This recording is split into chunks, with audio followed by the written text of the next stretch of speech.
Channel. ಯಾರೆಲ್ಲ ಮುದ್ದು queen channel ನೋಡ್ತಿರೋ ದಯವಿಟ್ಟು ಲೈಕ್ ಮಾಡಿ, ಶೇರ್ ಮಾಡಿ, ಹಾಗೆ ಸಬ್ಸ್ಕ್ರೈಬ್ ಮಾಡೋದಂತೂ ಮರಿಬೇಡಿ. ಇವತ್ತು ಕೃಷ್ಣ ಜನ್ಮಾಷ್ಟಮಿ ಅಲ್ವಾ, ನನ್ನ ಪಾಪುಗೆ ಕೃಷ್ಣನ ಥರ ರೆಡಿ ಮಾಡ್ತೀವಿ.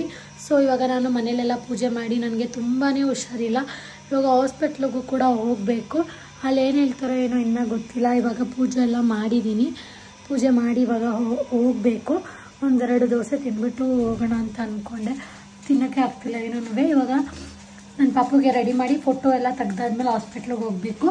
ನೋಡೋಣ ಹೇಗಿರುತ್ತೆ ಏನೋ. ನನ್ನ ಇಲ್ಲ ಒಬ್ಬ ಯಾರು ಕೂಡ ಮಿಸ್ ಮಾಡ್ಕೊಬೇಡಿ, ಕೊನೆ ಗಂಟ ನೋಡಿ. ನಮ್ಮ ಮನೇಲಿ ನಾನು ಇದೇ ಥರ ಪೂಜೆ ಮಾಡೋದು. ನನಗೆ ನಿನ್ನೆ ಪೂಜೆ ಮಾಡೋದಕ್ಕೆ ಆಗಲಿಲ್ಲ, ಇವತ್ತು ಪೂಜೆ ಮಾಡಿದ್ದೀನಿ. ಸೊ ಇಷ್ಟ ಚೆನ್ನಾಗಿದೆ. ನನಗಂತೂ ತುಂಬಾ ಖುಷಿ ಪೂಜೆ ಮಾಡೋದ್ರಲ್ಲಿ. ಫೈನಲಿ ನಮ್ಮಮ್ಮ ಮನೆಗೆ ಬಂದ್ವಿ. ನನ್ನ ಮಗಳು ಮಲಗಿದ್ಲು. ಅವಳಿಗೆ ಕೃಷ್ಣ ಥರ ರೆಡಿ ಮಾಡೋದಕ್ಕೆ ನಮ್ಮಮ್ಮ ಎಲ್ಲ ತಂದಿದ್ರು. ಎಲ್ಲರೂ ಮೇಲ್ಗಡೆ ಇರೋ ಅಕ್ಕ ಎಲ್ಲರೂ ಬಂದಿದ್ದರು. ನಮ್ಮ ಅತ್ತೆ ಅಂತೂ ಅಯ್ಯೋ ಇರು ಸ್ವಾತಿ ಬಿದೋಗ್ತಿದೆ, ಹಾಗೆ ದಾರ ಕಟ್ಟಿ ಹಾಕಬೇಕು ಅಂತ ಟೆನ್ಷನ್ ಆಗಿದ್ದರು. ಸೊ ಮೈಸೂರಿಂದ ನಮ್ಮ ಅತ್ತೆ ಅವಳಿಗೆ ರೆಡಿ ಮಾಡೋದಕ್ಕೆ ಬಂದಿದ್ದರು. ಸೊ ಫಂಕ್ಷನ್ ಇತ್ತು. ಫಂಕ್ಷನ್ ಮುಗಿಸ್ಕೊಂಡು ಹಾಗೆ ನಮ್ಮಮ್ಮ ಮನೆಗೆ ಹೋಗಿ ನಾನು ನಮ್ಮ ಅತ್ತೆ ಎಲ್ಲರೂ ಕೂಡ ಅವಳಿಗೆ ರೆಡಿ ಮಾಡ್ತಾಯಿದ್ವಿ.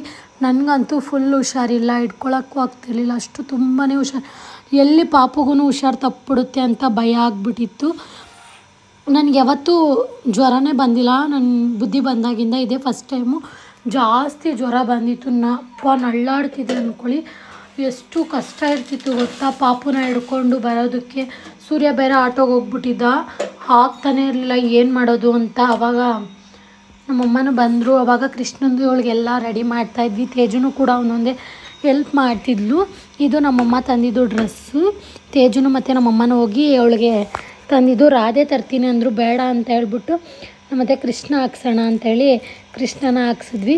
ಸುಮ್ಮನೆ ಅಳ್ತಾನೆ ಇರ್ತಾಳೆ ಅಂದ್ಬಿಟ್ಟು ಸಮಾಧಾನ ಮಾಡ್ತಾನೇ ಇದ್ವಿ. ಫೋನಲ್ಲಿ ಇದಾಕಿ ಅಲ್ಲಿ ಮಾತಾಡಿಸಿ ಇಲ್ಲಿ ಮಾತಾಡಿಸಿ ಅದೆಲ್ಲ ಸುಮ್ಮನೆ ತಂದಿರೋದೆಲ್ಲದಕ್ಕೂ ದಾರ ಕಟ್ಟಬೇಕು. ಅವಳ ಸೈಜ್ಗೆ ಅದು ಆಗ್ತಾ ಇರಲಿಲ್ಲ.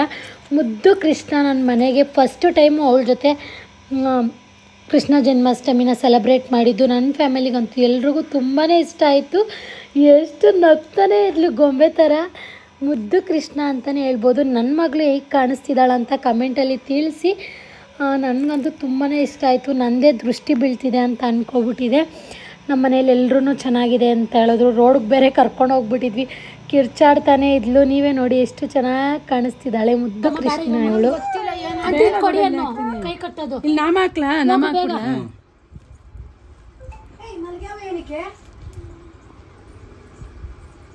ಬೇಡ ಮನಿ ಹಾಕೈತೆ ಮಲ್ಲಿಗೆ ಬೇಡ ಹಾಕಿ ಬೇಡದೇ ಬೇಡ ಎರಡೇ ಚೆನ್ನಾಗೈತೆ. ಇಬ್ರು ಏನ್ ಬಣ್ಣ ಬಂದ್ಬಿಟ್ಟಾರೆ ನೋಡ್ರ ನಮ್ಮ ಪಪ್ಪ ಕೃಷ್ಣಗಳೇ. ಹಿಡ್ಕತಾಳ್ಬಿಡು.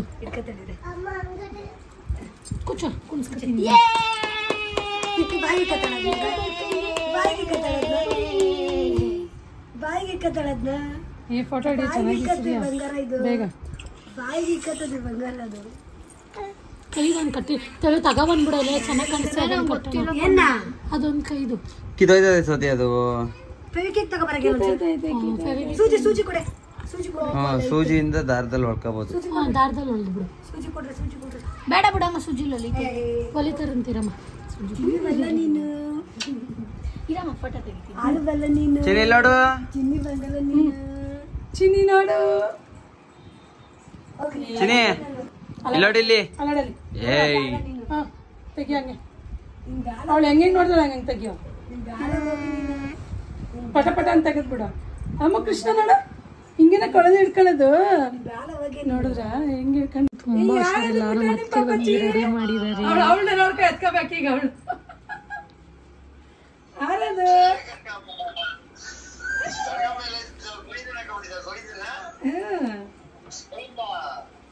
ಕೃಷ್ಣ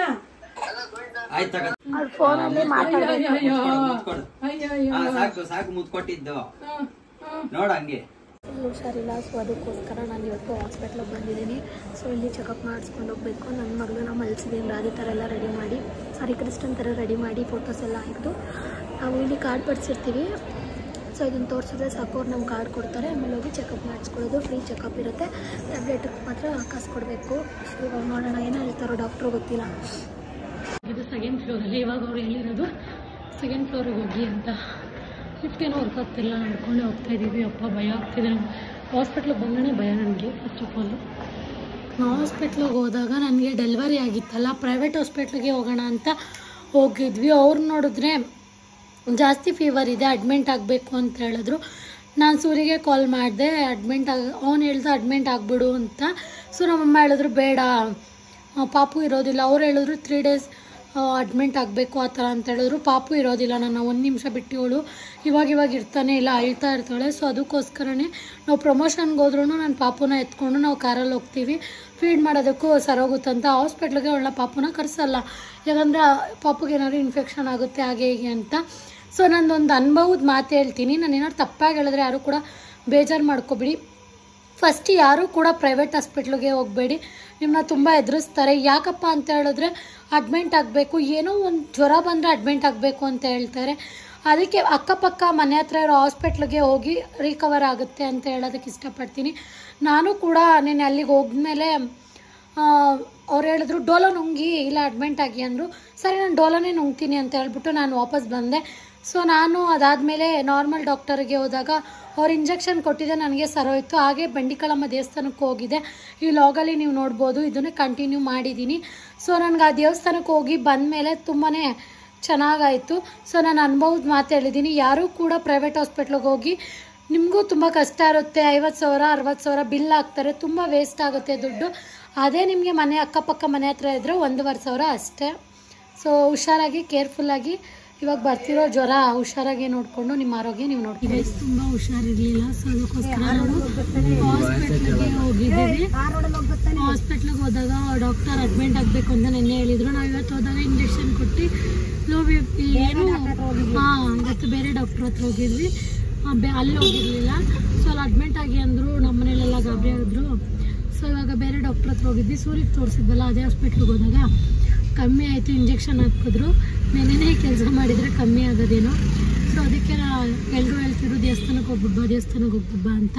ಅದಕ್ಕೆ ಇವಾಗ ನಾವು ಬಂಡಿಕಳಮ್ಮ ದೇವಸ್ಥಾನಕ್ಕೆ ಹೋಗ್ತಿದ್ದೀವಿ. ಟ್ಯೂಸ್ಡೇ ಆಗಿರೋದ್ರಿಂದ ಹೋಗೋಣ ಅಂತ. ಇವಾಗ ನೋಡಿ ಫುಲ್ ಕಮ್ಮಿ ಆಗಿಬಿಟ್ಟಿದೆ, ಪರವಾಗಿಲ್ಲ, ಅಷ್ಟೊಂದೇನಿಲ್ಲ. ನೈಟ್ ಅಂತೂ ಫುಲ್ ಜ್ವರ, ಬೆಂಕಿ ಸುಟ್ಟಂಗೆ ಸುಡ್ತಾಯಿತ್ತು. ಆಮೇಲೆ ಸ್ವಲ್ಪ ನಮ್ಮ ಮನೇಲೆಲ್ಲ ಬೈತಾಯಿದ್ದು, ದೃಷ್ಟಿ ಆಗುತ್ತೆ ಜಾಸ್ತಿ, ವೀಡಿಯೋಸ್ ಮಾಡಬೇಡ, ಜಾಸ್ತಿ ಫೋಟೋಸ್ ಅಪ್ಲೋಡ್ ಮಾಡಬೇಡ ಅಂತ. ಏನೋ ಅಂತ ನನಗೂ ಗೊತ್ತಿಲ್ಲ. ನಿಜ ನಂಗೆ ಜ್ವರ ಅನ್ನೋದೇ ಬಂದಿರಲಿಲ್ಲ, ಇವಾಗ ಫಸ್ಟ್ ಟೈಮ್ ಬಂದಿರೋದು ಅಂತಲೇ ಹೇಳ್ಬೋದು. ನಂಗೆ ಬುದ್ಧಿ ಬಂದಾಗಿಂದ ಯಪ್ಪ ಆಗಲೇ ಇಲ್ಲ. ಇವಾಗ ನೋಡಿ ಪರವಾಗಿಲ್ಲ, ಸ್ವಲ್ಪ ಚೆನ್ನಾಗೇ ಇದ್ದೀನಿ. ನನ್ನ ಮಗಳು ನೋಡಿ ಗಾಡಿ ಓಡಿಸೋದು ಸೂರ್ಯಗಂತೂ ಫುಲ್ ಭಯ ಆಗ್ಬಿಟ್ಟಿತ್ತು. ಕೃಷ್ಣ ಜನ್ಮಾಷ್ಟಮಿದು ನನ್ನ ಪಾಪುದು ಹೇಗೆ ಕಾಣಿಸ್ತಿದ್ಲು ಕೃಷ್ಣನ ವೇಷ ಹಾಕಿದಾಗ.